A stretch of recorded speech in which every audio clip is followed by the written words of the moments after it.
so honored to introduce you to the founder and executive director of the Jet Foundation and this year's Admiration Award recipient, Christine McSherry. No one's standing in your way. They can't stop you now.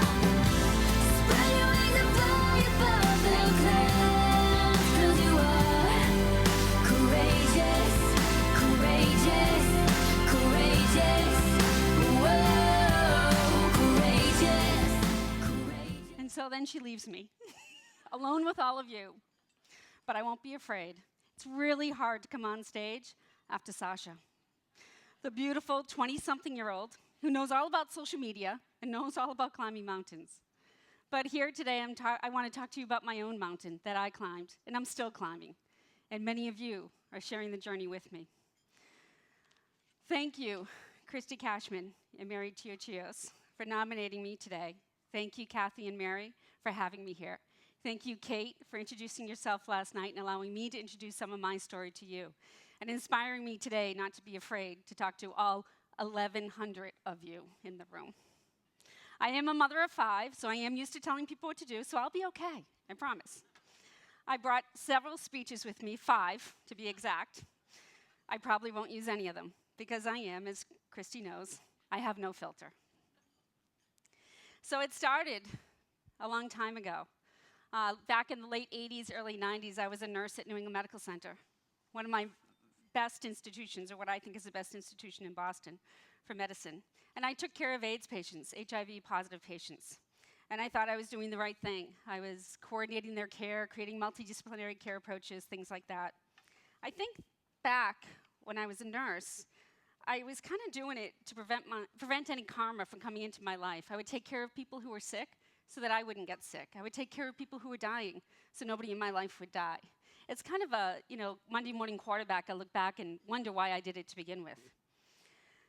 As I went through that process of being a nurse and taking care of AIDS patients, I saw a lot of patients die.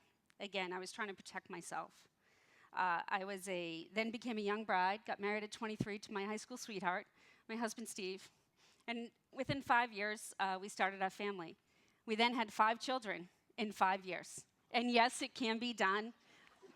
I'm the only mother, he's the only father, and when you look at them, you'll all know that. There are no twins, and I often would go to preschool and people would ask me if I was a daycare provider, because I had so many car seats and kids in the car. But I wasn't. I was like, no, they're really all mine. And then I would leave the supermarket, and there would always be one man, no offense to the men in here, they would say, hey, did you leave anything for us in the store? So lots of things come along with having a big family, as many of you know. Jet was 5 years old. I married the pool guy.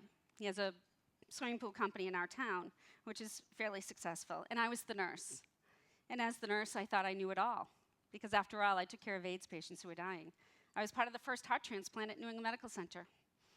I was part of liver transplants, kidney transplants. I was on people's deathbeds. And I thought I knew it all.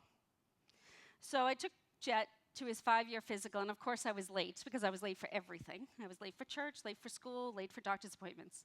He was supposed to go in October that year, and I didn't get there till January. So we're at the exam, and the nurse practitioner had Jet get on the ground and asked him to get back up again. And when he got back up, he took one hand, he put it on his knee, and he pushed himself up. And she said, I think we have to have John come in the room and take a look. And I said, why? He's fine. And by the way, I have 4 other kids at home, and I got to get going. The car's still running. So John came in the room and said the same thing. Jet, get on the ground. Stand back up. And what Jet did, put his hand again, and he pushed himself up. And John looked at me that day and said, I think we have a problem. I said, oh, no. No, we don't have a problem. He's fine. Don't you know, I'm a nurse. You're just a pediatrician. I'm your biggest technician. I know it all. And he said, yeah, no, I think you need to go into Boston. Do you know anyone? I said, of course I do. I will call. But you're wrong. Well, I wasn't wrong. 2 weeks later, I got the diagnosis of Duchenne. Again, I thought I knew it all and I could beat the odds. So I said, oh, you think he has Duchenne? I don't think so. Look at him hop. Look at him climb. He's beautiful. He's blonde. He has blue eyes. He's healthy. He has 4 siblings who love him. Don't tell me he's going to die before he's 20. Don't tell me he's going to stop walking by the time he's 12. Don't tell me he can't ski, because that's what our family does. You haven't seen him on the soccer field. He plays soccer. He's beautiful. He's great. No, Christine, take him to an island. Love him, because you're going to lose him. I thought to myself, how can I lose him? And how can I let the other 4 children go through this with me? How can I let my husband, who I love so much, watch his son die? I can't let it happen. I have to beat this. I have to do something. And the first thought, believe it or not, and this is hard to say in front of 1,100 people, but the first thought was, I can't survive this, and I can't have the kids watch this. So I did what every good mother does and every good nurse does. I drove to the Cape Cod Canal. Do you know that Cape Cod Canal has that big sign out in front? It says, "Desperate, call the Samaritans." Well, I thought some Samaritan was going to come out from behind the sign and tell me it was all going to be okay. Nobody came out from behind the sign. So I drove back home, and I picked myself back up, and I picked up my kids and my husband, and I said, we're going to fight this. I don't know how it's going to happen, but we're going to fight. So I spent years doing backyard fundraisers, lemonade stands. I founded a clinic at Mass General Hospital. I put $17 million into research. I never said no to a fundraiser. I never said no to an opportunity. I was always open, whatever it takes. And through those past 15 years, since 2001, I sacrificed football games. I sacrificed ski races. I sacrificed birthdays. I've only been to my kids' colleges once, and I have 3 in college, so if you want to help me out there, that would be helpful. So I sacrificed a lot. And I guess that's one of my lessons for today, is to take those opportunities. And in all that, along came some hope. As I watched Jet progress, he did stop walking at the age of about 12, permanently at the age of 14. He became unable to raise his arms around the age of 15 or 16. Through those times, I also noticed that there were other things that needed to be dealt with in Duchenne that nobody was dealing with. We needed camps and adaptive programs, so I started that. Again, I never said no to anything. Everything was an opportunity to me. Then I learned about some pharma companies coming into the space. When Jet was diagnosed in 2001, there was no pharma company. There was nobody who wanted to come into this space to do research because kids were dying. Nobody knew how to save them. They were missing a protein, and the protein is called dystrophin. And it's the protein that builds your muscles back up. So when you go to work out and you feel that lactic acid build up, and you know that you're ripping those muscles have to repair themselves. They do so with a protein called dystrophin. Well, that's what Jet and all the other kids are missing. And by the way, they're mostly male, mostly little boys. We have 20,000 in the US right now with Duchenne, and 1 in 3,500 male births. Rarely, but sometimes, a woman or female will have Duchenne. It's also important to know, as mothers and as sisters and as grandmothers and as aunts and as daughters, the gene is actually passed down from mom. So who better to try to fight this but mom? And unfortunately, sometimes dad doesn't always understand, but that's okay too. I gave it to him. I have to figure out how to get rid of it. That's been my thinking. So pharma companies came in the space, and I learned about one company here in Cambridge. Many or some of you may have heard about it. It's called Sarepta Therapeutics. And at Sarepta Therapeutics, they were developing a technology called exon skipping. And exon skipping means that it's personalized medicine. It means that you can actually go into the body with a drug. That drug can target a certain exon on your DNA. And for Duchenne, it's called the bad actor. It's the exon that doesn't allow the body, or for Jet, to be able to produce dystrophin. So it's not really a medicine as much as it's a technology, and it's kind of a sci-fi technology. You know, like when I was little, I watched Star Wars, and they used to go in, or Star Trek, and they used to go into that room, and they'd say, you have this disease, and here's a medicine, and you can cure it. So this is a type of technology that's going to help many genetic disorders. And so shortly after I learned about the trial and a couple of little boys that were in it who were doing well, I took up the fight to try to get the drug for Jet. He was 17 years old at the time, or maybe 16, 17 years old. And the company didn't have the ability necessarily to do compassionate care, which is what most people would ask me to go ahead and pursue. The two questions I get asked most frequently about the drug and the fight in getting the drug or access to the drug are, why don't you go to another country, and why not do compassionate care? Well, it's not in another country, it's only in the US, and that's the only place it's licensed. And number two, if I got compassionate care for Jet, what happens to all the other boys who aren't able to get compassionate care? So it was more about getting drug for Jet, but also like making sure that I serve the rest of the community, because that's part of my job as a mom and as a nurse. So we went about trying to get the drug for Jet, and I teamed up with a partner who's here, Jen McSherry, and she said her son was on the drug, and she had another son who wasn't. So I said, okay, so what are we going to do? And she said, well, we're going to go to the FDA. And I said, okay, where is it? And she goes, I don't know. So two determined moms who decided to find out where the FDA is. And it's not in Washington, D.C. They hide it. It's in a place called Silver Springs, Maryland, and you can never find it if you wanted to. They obviously do it on purpose. So even the first day that we went to go to the FDA, we were sitting at a Panera with a bunch of people, very important people who were taking us there. And they all got up and left to go to the FDA, and Jen and I looked at each other and realized we didn't even have a car. And so we actually had to ask a stranger to take us to the FDA for our first meeting. And since that time, we've had many, many meetings with the FDA. We've educated them about Duchenne. We've told our stories. In April of 2014, they finally gave guidance to allow 20 of the non-ambulatory, sicker boys like Jet to go on drug. They also allowed 20 little boys to go on drug. So as you can imagine, April of 2014, I was beginning to realize that I might be able to save Jet's life, that everything that I had sacrificed, everything that I had done, everything that I had worked for was finally coming, and that maybe, somehow, and a reminder, Jet was so sick at that time, his cardiac status was declining, his respiratory status was somewhat declining. He was certainly non-ambulatory and couldn't move his arms at this point. But we didn't know what it was going to do to him. We didn't know that it was really going to save his life. We didn't know if he was going to have any changes. We weren't sure if it was going to have any effect and if he was going to continue to decline. So, but it was still a joyous day. It was Easter Monday of April 2014.